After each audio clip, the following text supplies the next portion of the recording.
kita bersatu dalam doa. Terima kasih ya Tuhan untuk segala kebaikan-Mu dalam kehidupan kami, yang masih Engkau sertai kami Tuhan melalui napas kehidupan, melalui kesehatan dan waktu yang masih Tuhan berikan kepada kami Tuhan.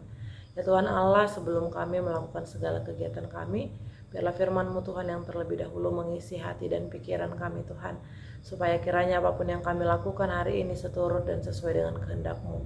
Kiranya Engkau juga yang menyertai kami Tuhan dalam setiap kegiatan kami di sepanjang hari ini.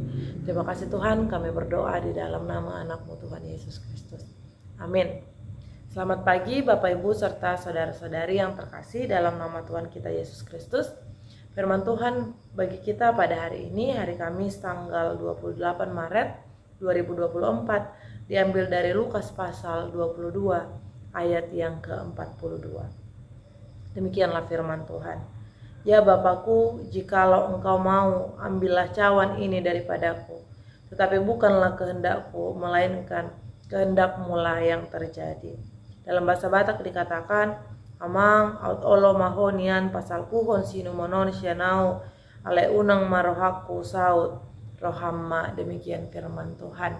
Bapak Ibu serta saudara-saudari yang terkasih dalam nama Tuhan kita Yesus Kristus. Pada minggu ini kita sedang merayakan minggu-minggu Passion, yaitu minggu-minggu perenungan, di mana inilah waktu kita untuk melakukan perenungan akan penderitaan Yesus sebagai persiapan kita untuk menyongsong makna sukacita dalam perayaan Paskah yang akan kita rayakan di hari Minggu ini, di mana Yesus menunjukkan bahwa Dia menang daripada kematiannya, sekaligus menunjukkan kemenangan Yesus untuk menebus dosa-dosa manusia. Bapak Ibu serta saudara-saudari yang terkasih dalam nama Tuhan kita Yesus Kristus. Firman Tuhan kita hari ini adalah salah satu rangkaian kisah tentang penderitaan Yesus sebelum Dia ditangkap. Melalui firman Tuhan hari ini ditunjukkan mengenai rangkaian Yesus ketika Dia sedang berada di Getsemani. Mungkin beberapa dari antara kita sudah mengetahui perjalanan dan kisah Yesus di Taman Getsemani, di mana Dia mengasingkan diri untuk berdoa, sementara murid-muridnya dimintakan untuk berjaga-jaga dan terus berdoa. Namun justru murid-muridnya tertidur. Oleh karena itu kita juga diundang semuanya Bapak Ibu serta saudara-saudari yang terkasih.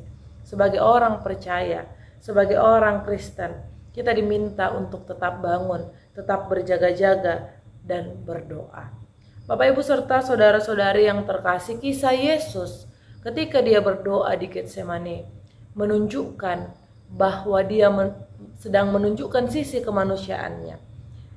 Dia melalui firman Tuhan hari ini ditunjukkan bahwa Dia sedang merasakan kekhawatiran, sedang merasakan kegalauan. Dan itulah kira-kira yang dialami oleh manusia kebanyakan ketika mereka diperhadapkan kepada suatu penderitaan, bahkan kematian yang sudah berada di depan mata. Dan dia sudah mengetahui tentang penderitaan dan tentang kematian yang harus dia hadapi. Bapak Ibu serta saudara-saudari yang terkasih dalam nama Tuhan kita Yesus Kristus, memang kematian dan penderitaan dari sisi kemanusiaan, dari sisi kita sebagai manusia merupakan hal yang tidak kita senangi. Merupakan hal yang sebisanya mungkin untuk dihindari dalam kehidupan ini. Akan tetapi melalui firman Tuhan hari ini, kita melihat betapa Yesus taat kepada Bapanya. Betapa Dia juga menyerahkan supaya Bapanya lah yang mengambil kemudi di dalam kehidupannya sepenuhnya.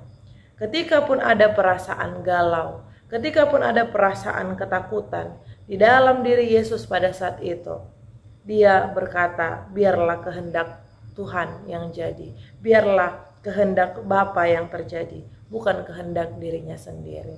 Bapak Ibu serta saudara-saudari yang terkasih, melalui firman ini kita juga diundang untuk belajar bagaimana kita menyerahkan kehidupan kita sepenuhnya kepada Tuhan. Penderitaan dan kematian adalah suatu realitas yang harus kita hadapi.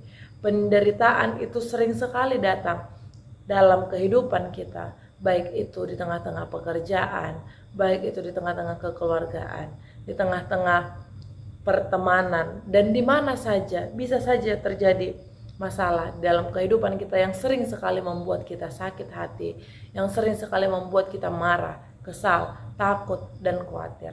Namun Yesus menunjukkan bahwa Dia menyerahkan sepenuhnya kepada Tuhan. Apapun yang sudah Tuhan tetapkan di dalam kehidupan Yesus, apapun yang sudah Allah tetapkan di dalam kehidupan Yesus, Yesus mengetahui siapa yang mengutusnya. Yesus mengetahui untuk apa Dia diutus ke tengah-tengah dunia ini, dan Dia membiarkan Allah untuk mengambil kemudi dalam kehidupannya. Demikian juga kepada kita saudara-saudari sekalian yang terkasih dalam nama Tuhan kita Yesus Kristus. Kita tidak boleh lari daripada masalah. Akan tetapi yang terbaik yang kita lakukan adalah menyerahkan sepenuhnya kendali kehidupan kita untuk Tuhan kendalikan, untuk Tuhan yang mengambil kemudi, sehingga tidak ada pemaksaan dari dalam diri kita. Sekalipun Yesus itu adalah anak Allah, sekalipun Yesus mungkin bisa saja memaksakan kehendaknya untuk dilakukan oleh Allah karena hubungan itu tadi, namun Yesus memilih untuk tetap taat kepada Allah yang mengutusnya. Demikian juga kita saudara-saudari yang terkasih. Kita harus mau turut dan menunjukkan ketaatan kita sebagai orang-orang yang percaya.